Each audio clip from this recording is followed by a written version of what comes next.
नमस्कार, capital TV Uttar Pradesh में आपका स्वागत है। मैं हूं आपके साथ सबा शाहिद शेख। आज बात उन 4 नेता, अपराधी, आतंकी और जिहादी की करेंगे जो आज चक्रव्यूह के चक्र में फंसा है। उनके कारनामों को एक्सपोज करूंगी, पूरी डिटेल में इनका कच्चा चिट्ठा खोलूंगी। तो चलिए बताते हैं आज के वो कुछ नाम जो चक्रव्यूह के चक्र में आ गए। वो है शाइस्ता परवीन, दूसरी खबर में बात मनीष दुबे की, तीसरी खबर में बात लव जिहाद की, चौथी खबर में बात मायावती की। सबसे पहले बात अतीक की पत्नी शाइस्ता परवीन की। उमेश पाल हत्याकांड में नामजद होने के बाद से अतीक अहमद की पत्नी शाइस्ता परवीन और गुड्डू मुस्लिम लगातार फरार चल रहे हैं और पुलिस को चकमा दे रहे हैं। हैरानी की बात तो यह है कि 3.5 महीने गुजर जाने के बाद भी पुलिस को अब तक इनका कोई भी सुराग हाथ नहीं लग पाया है। वहीं यूपी एसटीएफ और पुलिस की टीम लगातार इनकी तलाश में छापेमारी और दबिश दे रही, लेकिन अब तक पुलिस के हाथ खाली है। ऐसे में सबसे बड़ा सवाल यह है कि आखिर वो कौन सी जगह है जहां शाइस्ता और गुड्डू मुस्लिम छुपे हुए हैं। क्या उन्हें जमीन खा गई या आसमान निकल गए? अतीक की पत्नी शाइस्ता और गुड्डू मुस्लिम की तलाश में अब तक यूपी एसटीएफ की टीम यूपी के तमाम चप्पा चप्पा छान चुकी है। साथ ही दिल्ली, हरियाणा, राजस्थान और उड़ीसा तक छापेमारी कर चुकी है। कई बार तो ऐसी खबरें भी आई कि पुलिस की टीम ने उन्हें घेर लिया है और कभी भी उनकी गिरफ्तारी हो सकती है, लेकिन हर बार पुलिस के हाथ निराशा ही लगी। वहीं गुड्डू मुस्लिम की आखिरी लोकेशन ओडिशा में मिली थी, जहां खबर आई कि उसे एक मीट कारोबारी ने शरण दे रखी। खबर मिलने पर पुलिस जब वहां पहुंची तो उसका कोई पता नहीं चला। वहीं अतीक अहमद की पत्नी शाइस्ता की भी आखिरी लोकेशन प्रयागराज कौशाम्बी के आसपास ही पता चली थी। पुलिस ने 2-3 दिन लगातार इस इलाके में सर्च ऑपरेशन चलाया। हर खाक छान ली गई, घर घर जाकर पुलिस ने पूछताछ की, लेकिन शाइस्ता का भी कोई पता नहीं चला। पुलिस ने शाइस्ता की तलाश में दिल्ली के शाहीन बाग और ओखला में भी छापेमारी की, लेकिन हर बार की तरह पुलिस की टीमें खाली हाथ लौटी। खबरें इस तरह की भी आई कि शाइस्ता गुड्डू मुस्लिम के साथ ही है। हालांकि अब तक इस पर भी पुख्ता तौर पर कुछ नहीं कहा जा सकता है। पुलिस की ओर से शाइस्ता परवीन पर 50,000 और गुड्डू मुस्लिम पर 5 लाख रुपए का इनाम घोषित किया गया है। वहीं झांसी में जब उसके बेटे असद का एनकाउंटर हुआ तो खबर यह भी आई कि शाइस्ता अपने बेटे का आखिरी बार चेहरा देखने आ सकती है, लेकिन शाइस्ता नहीं आई। एक दिन बाद 15 अप्रैल को उसके पति अतीक अहमद की हत्या हो गई। तब भी ऐसी खबरें आई कि शाइस्ता अपनी पति के अंतिम दीदार के लिए कसारी मसारी कब्रिस्तान आ सकती है या सरेंडर कर सकती है, लेकिन फिर भी ऐसा नहीं हुआ। वहीं 24 फरवरी को जब उमेश पाल की हत्या हुई थी तो उस वक्त शाइस्ता अपने घर में ही थी। यूपी पुलिस जब उसके 2 नाबालिग बेटों अजहम और अबान को पकड़ ले गई तो शाइस्ता ने इसका विरोध भी किया और बड़े अधिकारी से शिकायत करने की बात कहकर घर से निकल गई। तब से आज तक वो वापस नहीं लौटी। शाइस्ता की आखिरी सीसीटीवी फुटेज में वो बुर्का पहनकर जाते दिख रही है। वहीं उसके साथ गुड्डू मुस्लिम भी था, तो कयास यही लगाए जा रहे हैं कि अभी भी दोनों एक साथ ही हो सकते हैं। दूसरी खबर में बात मनीष दुबे की। एसडीएम ज्योति मौर्य और आलोक मौर्य के विवाद में अगर किसी की सबसे ज्यादा फजीहत हो रही तो वो है होमगार्ड कमांडेंट मनीष दुबे। बेचारे मनीष दुबे का पहले तो गाजियाबाद से महोबा ट्रांसफर कर लिया गया। महोबा पहुंचते ही उन पर जांच बैठा दी गई। रही सही कसर पत्नी और अमरोहा की महिला होमगार्ड ने आरोप लगाकर पूरी कर दी। अब बेचारे मनीष जांच में भी दोषी पाए गए और उन पर डीजी होमगार्ड ने कार्रवाई के लिए तैयारी भी कर ली। कुल मिलाकर मनीष दुबे पर बिन बुलाए आफत टूट पड़ी।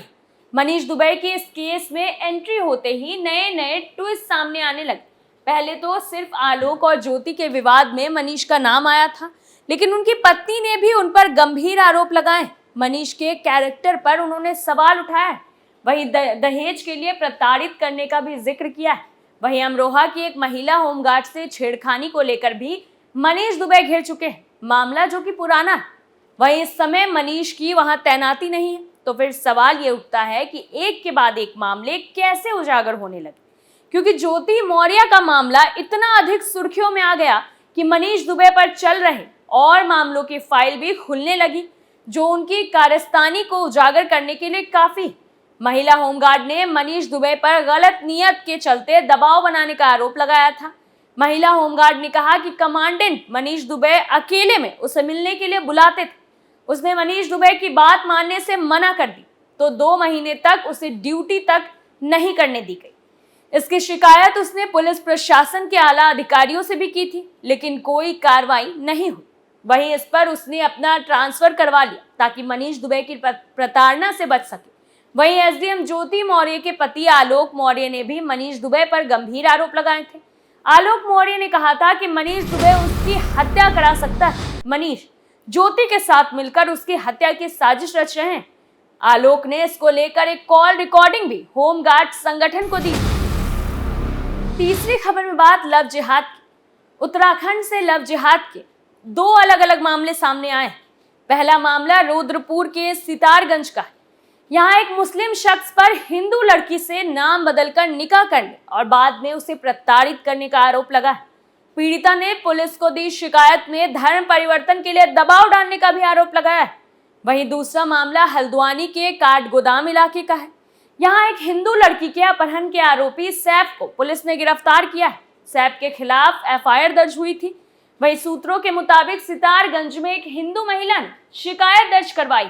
शिकायत में बताया गया है कि 5 साल पहले उसने एक शख्स से लव मैरिज की थी। अपने पहले पति पर शराब पीकर पिटाई का आरोप लगाते हुए पीड़िता ने बताया कि शादी के कुछ दिनों बाद उसका तलाक हो गया था।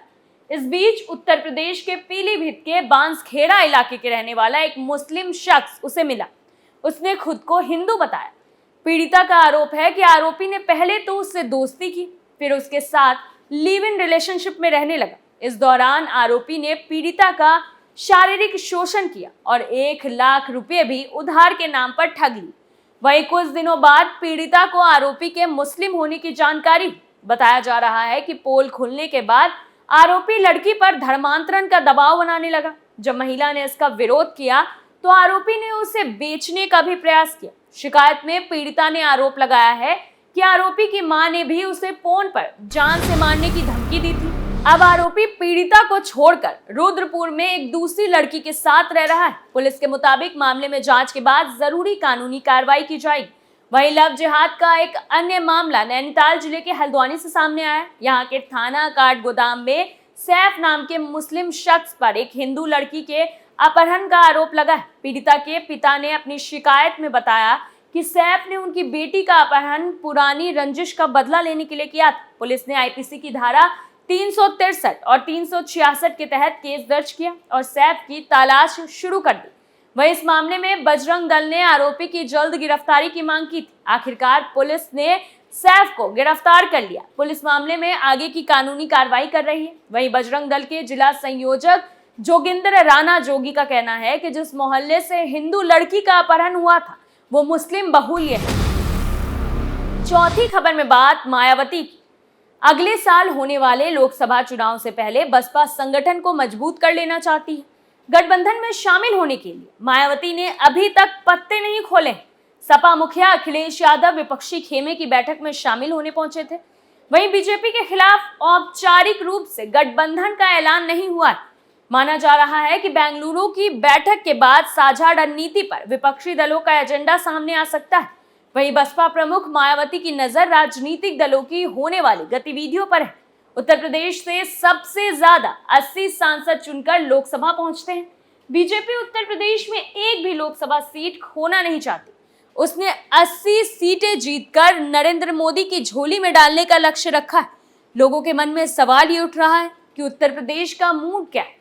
आज अगर लोकसभा चुनाव हुए तो उत्तर प्रदेश में सपा, कांग्रेस, बीजेपी और बसपा को कितनी सीटें मिल सकती?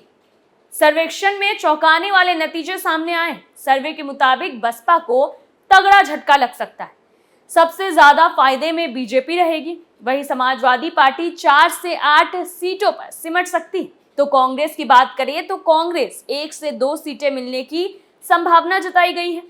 वहीं बसपा की जीत में दलित वोट बैंक की अहम भूमिका से इनकार नहीं किया जा सकता है। पिछली चुनावी नतीजों को देखकर अंदाजा लगता है कि बसपा के कोर वोट बैंक में सेंधमारी हुई। कहने का मतलब है कि बसपा का दलित वोट बैंक मायावती से झटका है।